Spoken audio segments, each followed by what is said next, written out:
Your retirement plan has a quiet enemy, a calendar. Because in the year 2033, two major trust funds are scheduled to hit pay-what-you-can mode. Not run out of money forever, more like the bucket still gets water, but the bucket has holes, and the government keeps arguing over tape color while the bucket leaks on your shoes. Today's promise is simple. We are going to map the leaks, name the holes, and explain why your retirement can start to look like a financial obituary if you treat Social Security as your whole plan. And yes, I will compare the U.S. budget to a leaky bucket. The math earned that nickname. Now, it's time to go off school and pull the receipts. So what is the bucket? Social Security has two main trust funds, one for retirement and survivors called OASI, one for disability called DI. Medicare has its own big trust funds too, but the one that gets the insolvency headlines is hospital insurance, also known as Part A.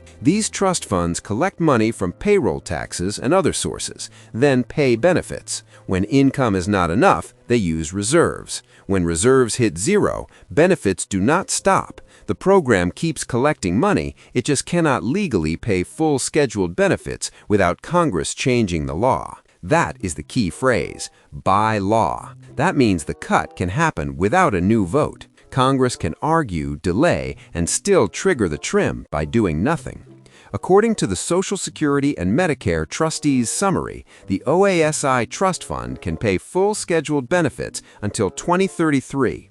After that, continuing income would cover about 77% of scheduled OASI benefits. In plain English, that's an automatic cut of about 23% from what the law currently promises. Medicare's Hospital Insurance Trust Fund also hits its reserve depletion point in 2033, in the trustees' latest report. After that, continuing income would cover about 89% of scheduled benefits. No villain laugh, no red button, just math and a statute book. And if you think Congress will fix it later, remember, later has a deadline, and the deadline does not care. Here's the weird part. If you combine Social Security's retirement fund and disability fund as a what-if measurement, the combined projection, called OASDI, reaches reserve depletion in 2034. At that point, continuing income would cover about 81% of scheduled benefits. The funds can't actually merge without Congress allowing it, but that combined date is used a lot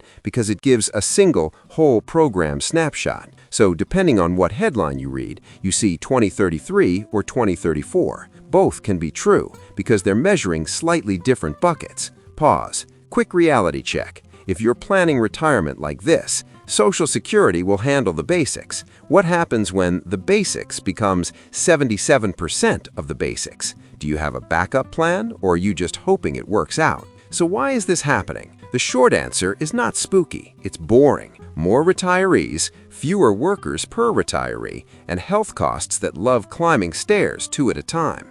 The trustees also call out specific drivers behind changes in projections over time. Sometimes it's not just people live longer or healthcare got more expensive. Economic assumptions change too. Things like productivity growth, interest rates, and demographic trends that affect the math. So sometimes the problem got worse headline is really our predictions got updated. Picture this. Your retirement is a three-legged stool. Leg 1 is Social Security. Leg 2 is your savings. Leg 3 is I will keep working forever. One of these legs is a prank. Which leg do you think snaps first?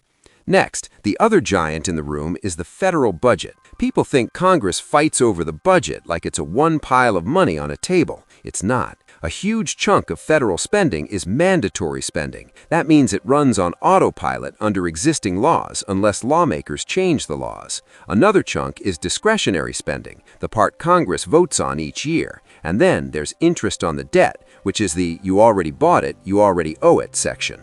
One budget explainer from the Center on Budget and Policy Priorities puts it like this for recent estimates: about 61% mandatory, 26% discretionary, and the rest interest.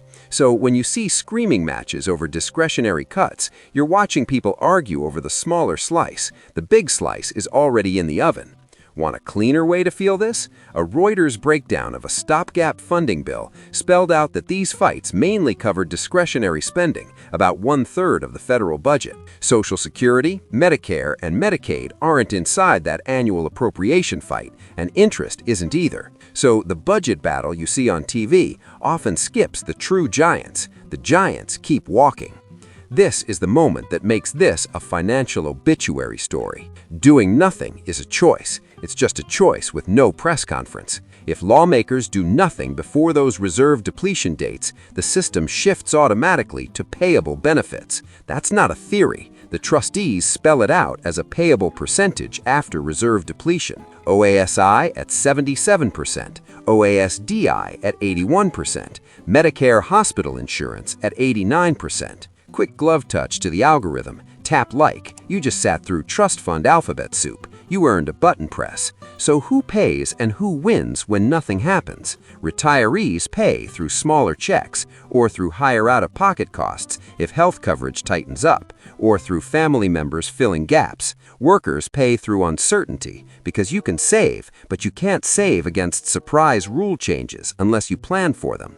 Politicians win by not taking blame today, because changing taxes or benefits is always unpopular, and we did nothing is weirdly hard to campaign against. No one gets booed for a law they never passed, and the system keeps rolling, like a shopping cart with one busted wheel. You can still push it, you just hate every second of it. So what do people try next? Fix number 1 is more revenue. That means raising payroll taxes, changing who pays them, or changing the taxable earnings cap rules. People argue over fairness, incentives, and politics. Fix number 2 is slower benefit growth. That means changing formulas, raising the retirement age, or adjusting cost of living rules. People argue over hardship and reality. Fix number 3 is some mix of both, phased in over time. That's the part everyone says they want, right after they say they want the other party to go first. And for your personal plan, the fix is not waiting for Washington to become a calm yoga teacher. Your fix is building around the leak. Treat Social Security as a base, not the whole house. Assume a haircut is possible. Build emergency savings that doesn't depend on a law staying friendly. Keep your debt low enough that a smaller check doesn't crush you. And if you can, keep skills sharp, because flexible work later in life is a powerful shock absorber. Real question, if your plan only works when the government pays full scheduled benefits forever, is it a plan or is it a bedtime story? Last thing, Social Security is not a scam. Medicare is not a myth. They're real programs with real money flowing in every day. But the trustees are also very clear. Without changes in law, the math forces automatic trims when reserves deplete. That's what payable means. Your takeaway is simple. Don't build your retirement on promises that already come with a footnote. Before you go, drop a comment with the age you want to retire and tell me what you think your cut would be.